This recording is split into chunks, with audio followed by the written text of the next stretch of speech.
बम बम बोल रहल बा काशी। दोस्तों श्री शिवाय नमस्तुभ्यं। हम मेरे चैनल ईशानी ब्लॉग मिस्ट्री में आप सभी का स्वागत है। मैं गाना बम बम बोल रहल बा काशी, बम बम बोल रहल बा काशी। शिव शंकर के संग पार्वती रानी, बम बम बोल रहल बा काशी। शिव शंकर पार्वती रानी, बम बम बोले, बम बम बोले। हर हर शंभो, हर हर शंभो। महाकाल के चरणों में, महाकाल के चरणों में हम शीश झुकाले बानी। महाकाल के चरणों में हम शीश झुकाले बानी।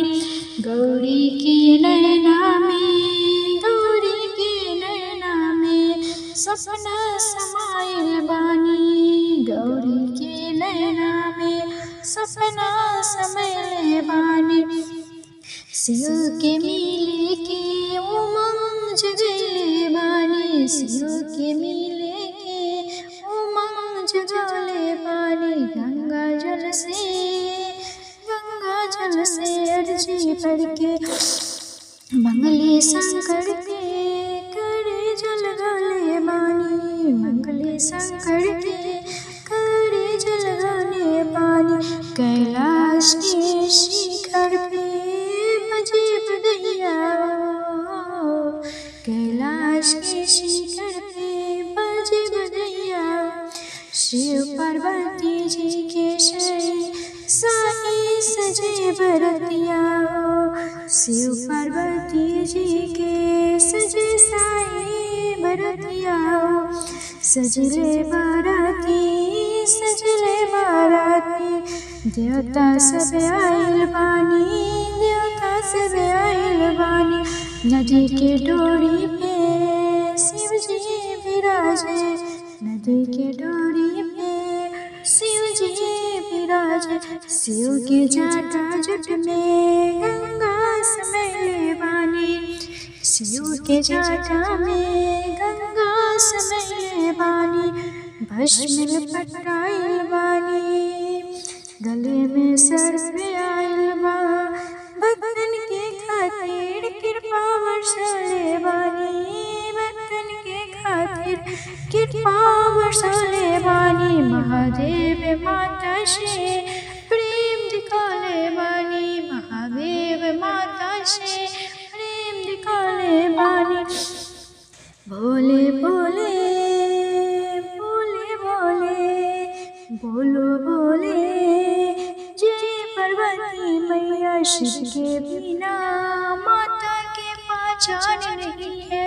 शिव के बिना, शिव के बिना, शिव के बिना माता के पहचान नहीं है। शिव के बिना माता की पहचान नहीं है।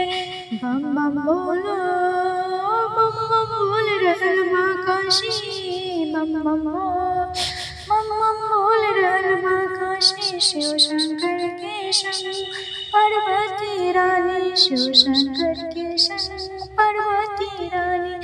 बम बम बोले, बम बम बोले। हर हर शंभो, हर हर शंभो। महाकाल के चरणों में हम शीश झुकाले बानी। महाकाल के चरणों में हम शीश झुकाले बानी। दोस्तों मेरा अगर गाना थोड़ा भी अच्छा लगा होगा मेरा वीडियो, तो मेरे वीडियो पे ज़रूर लाइक कीजिए, चैनल को सब्सक्राइब कीजिए और आप अपना आशीर्वाद मुझ पे बनाए रखिए। और आप लोग कहाँ से देख रहे हैं, मेरा वीडियो में कौन सा पार्ट आपको अच्छा लग रहा है, तो मुझे कमेंट में ज़रूर बताइए। मुझे हाथ जोड़ के आपसे विनती करती हूँ कि मुझे ज़रूर बताइए और मुझे सपोर्ट कीजिए। आप लोग के सपोर्ट मुझे बहुत ज़्यादा हेल्पफुल बनाते हैं।